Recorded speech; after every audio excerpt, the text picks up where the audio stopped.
ఉత్తరాంధ్ర అభివృద్ధి ఎంత అంటే జగన్మోహన్ రెడ్డి కానీ వైఎస్ఆర్ కాంగ్రెస్ పార్టీ నాయకులు కానీ కడుపులో సెగలు పడుతూ ఉంటాయి వాళ్ళకి. ఎందుకనో తెలియదు కానీ మొదటి నుండి ఉత్తరాంధ్ర మీద జగన్ రెడ్డి అంతా కపట ప్రేమే. ఉత్తరాంధ్రలో అభివృద్ధి జరుగుతుంది అంటే, కంపెనీలు వస్తున్నాయి అంటే కంట్లో నీరు కుక్కుంటాడు. ఎందుకో మరి తెలియదు. జగన్ రెడ్డికే కాదు, ఆయన పార్టీ నాయకులకు కూడా అంతే. పోనీ ఇతర ప్రాంత నాయకులు కుళ్ళిబోత్తనంతో గావుగాకలు పెట్టినా మరి ఆ ఉత్తరాంధ్ర నాయకులకి ఏమవుద్దో తెలియదు. వాళ్ళు మాట్లాడరు. అంతలా ఉత్తరాంధ్రం పడి ఏడవాల్సిన అవసరం ఏంటో తెలియదు. ఇక విషయానికి వస్తే, విశాఖపట్నంలో వర్సా క్లస్టర్ LLCకి భూములు కూటమి ప్రభుత్వం ఫ్రీగా 99 పైసలకే ఎకరం ఇచ్చేసింది అని తెగ అల్లరి చేస్తున్న జగన్ రెడ్డి పార్టీ, జగన్ రెడ్డి విషపుత్రిక, అల్లరి మీడియా, కొంతమంది జర్నలిస్టుల పేర్లోనే జర్నలిస్టులు, మేధావులు ఒక ముఖ్యమైన కోణాన్ని మర్చిపోతున్నారు. సరే, జగన్ రెడ్డి పార్టీకి, జగన్ రెడ్డి మీడియాకు అల్లరి చేయడమే బతుకుదెరుగు కాబట్టి చేస్తున్నారు. మరి ఈ సోకాల్డ్ మేధావుల బుర్రలో ఏమయ్యాయి? ఆ కోణం ఏంటో ఒకసారి చూస్తే 2014-2019 మధ్య అడ్డగోలుగా విడగొట్టబడిన, రాజధాని లేని 16,000 కోట్ల రెవెన్యూ డెఫిసిట్ కలిగిన కొత్త రాష్ట్రానికి ముఖ్యమంత్రిగా తనకి అంతర్జాతీయంగా ఉన్న డెవలప్మెంట్ ఫ్రెండ్లీ లీడర్ బ్రాండ్ ఇమేజ్తో కొత్త రాష్ట్రమైనా కూడా అనేక పెట్టుబడులు తేగలిగాడు. World Bank ease of doing బిజినెస్లో రాష్ట్రాన్ని 1వ స్థానంలో నిలపగలిగారు. Kia Motors, Isuzu Motors, Pepsi, Foxconn, Sri City, సెజ్లలో పలు కంపెనీలు ఆంధ్ర ప్రజల ముందు వాస్తవాలై నిలిచాయి. పైన ఉదాహరించిన వాటిలో 80% టీడీపీ ప్రభుత్వంలోనే ప్రొడక్షన్ మొదలుపెట్టి తాము హామీ ఇచ్చిన ఉద్యోగ కల్పన కూడా పూర్తి చేశాయి. ఇవి కొన్ని మాత్రమే. మొత్తం చెప్పుకుంటూ పోతే పుస్తకం అవుతుంది. అగ్రిమెంట్లు పూర్తయి పనులు మొదలు పెట్టే ప్రక్రియలో ఉన్న కంపెనీలు వేరే. Adani data centre, Lulu group, Asian Pulp and paper, ఇవి కొన్ని. ఇక రెండో అంశం, దావోస్ ఇన్వెస్ట్మెంట్ సమ్మిట్లో కానీ 2018లో వైజాగ్లో జరిగిన ఏపీ సన్ రైజ్ ఇన్వెస్ట్మెంట్ సమ్మిట్లో కానీ కొన్ని వందల MOUలు పైన ఏపీ ప్రభుత్వం సంతకాలు చేసింది. ఒక్క వైజాగ్లోనే 734 ఇన్వెస్ట్మెంట్ ప్రతిపాదనల పైన ఏపీ ప్రభుత్వం MOUలు ఎంటర్ అయింది. ఈ సమ్మిట్లోనే Reliance Industries, digital technology, oil and gas ఇండస్ట్రీలో ఏకంగా 50,000 కోట్లు పెట్టుబడులు పెట్టడానికి MOUపై సైన్ చేసింది. ఆదాని పోర్ట్స్ 4,000 కోట్లతో భావనపాడులో పోర్ట్ నిర్మాణానికి MOU సైన్ చేసింది. ఆ సమ్మిట్లో వాస్తవ రూపం దాల్చిన MOUల ద్వారా దాదాపు 11 లక్షల ఉద్యోగాల కల్పన సాధ్యమై ఉండేది. తర్వాత ఏం జరిగిందో తెలుసు మనకి.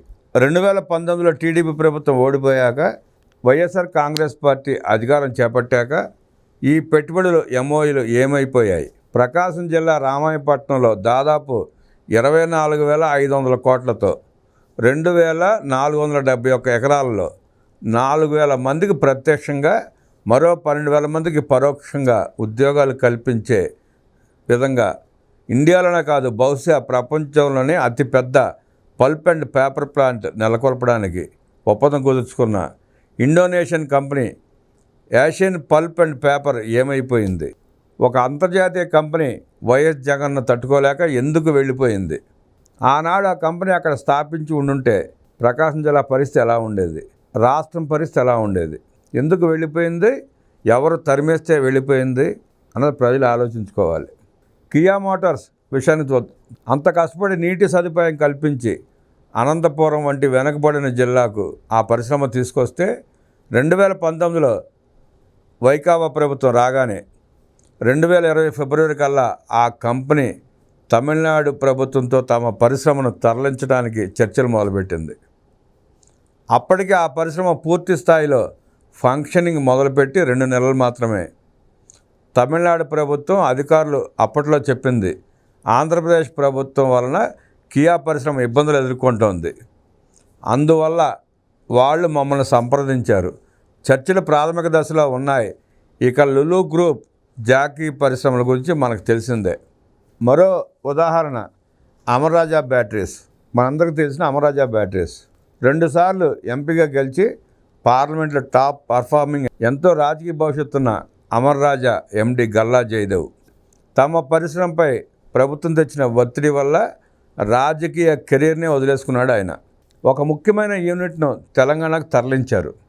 అంత పెద్ద రాజకీయ నేపథ్యం ఉన్న కుటుంబం కూడా ప్రభుత్వ బ్లాక్మెయిల్ని తట్టుకోలేక అక్కడి నుంచి తరలి వెళ్ళిపోయారు.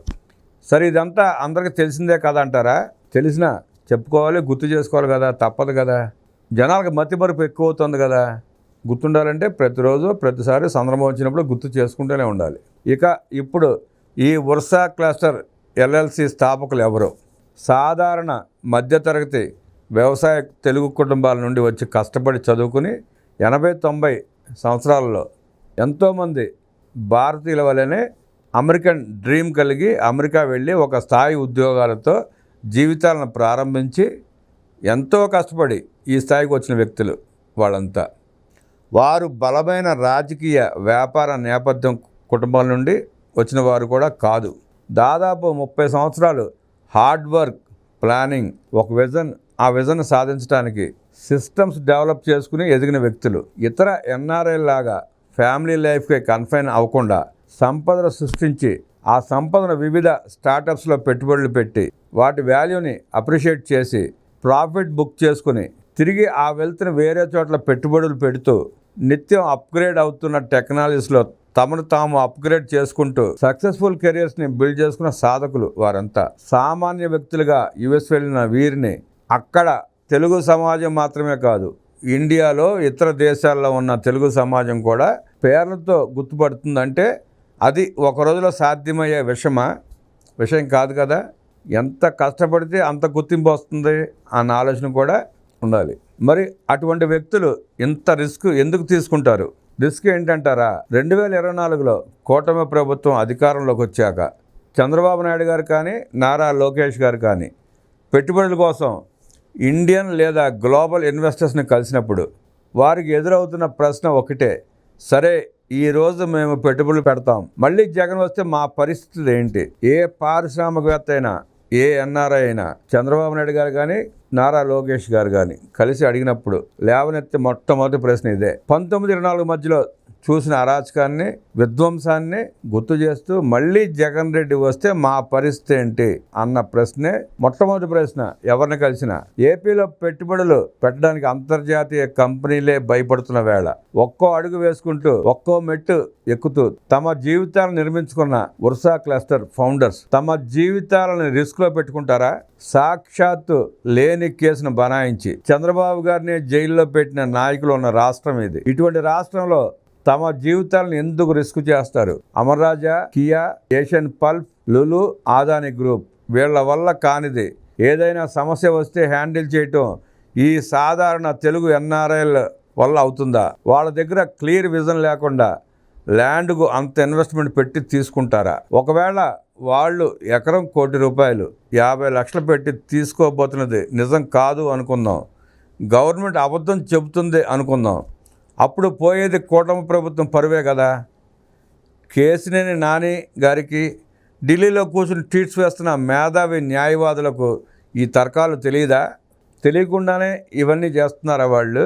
2 సంవత్సరాలు అగ్రిమెంట్ ప్రకారం నిర్మించకపోయినా, కల్పిస్తామన్న ఉద్యోగాలు కల్పించకపోయినా ఆ అగ్రిమెంట్ క్యాన్సిల్ అవుతుందని స్పష్టంగా రాసుకున్న తర్వాత కూడా ఈ అవాకులు చవాకులు ఎందుకు అని ఉత్తరాంధ్ర ప్రజలు జగన్ రెడ్డిని ప్రశ్నిస్తున్నారు.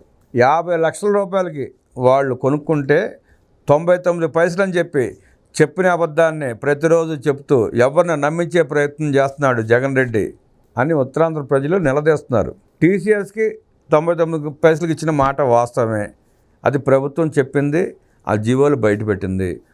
వర్సా క్లస్టర్కి కూడా 56.5 ఎకరాలు 50 లక్షలకి మరో 3.5 ఎకరాలు ₹1,00,00,000 ఇచ్చిన మాట వాస్తవం, ఆ జీవోలు కూడా బయటపెట్టింది. అయినా ప్రతిరోజు 99 పైసలు అంటూ విష ప్రచారం చేయడంలో అర్థం ఏంటి? జగన్ రెడ్డి గారు ఇంకా దిగజారిపోయి రూపాయికి ఇడ్లీ అయినా వస్తుందా అని అడుగుతున్నాడు. ఆయన 5 సంవత్సరాలు ముఖ్యమంత్రిగా చేసిన వ్యక్తి కావాలని మాట్లాడుతున్నాడా, అనాలోచితంగా మాట్లాడుతున్నాడా, తన చేసిన పదవి స్థాయిని దిగజార్చి మాట్లాడుతున్నాడా?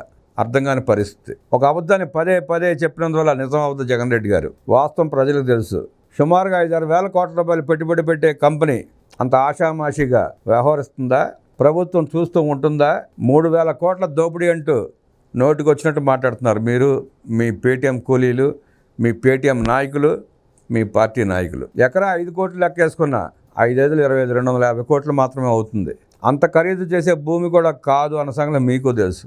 అయినా పదే పదే చెప్పిన అబద్ధమే చెప్పి 3,000 కోట్లు అంటూ మీరు నమ్మించే ప్రయత్నం చేయటం రాష్ట్రానికి వెన్నుపోటు పడటమే, అభివృద్ధిని అడ్డుకోవటమే, నిరుద్యోగ యువతకు వచ్చే ఉద్యోగాలని నాశనం చేయడమే. ఉత్తరాంధ్ర మీద అంత వివక్ష చూపుతున్న వైఎస్ఆర్ కాంగ్రెస్ పార్టీ నాయకులు కానీ, జగన్మోహన్ రెడ్డి కానీ వైఎస్ఆర్ విషపుత్రిక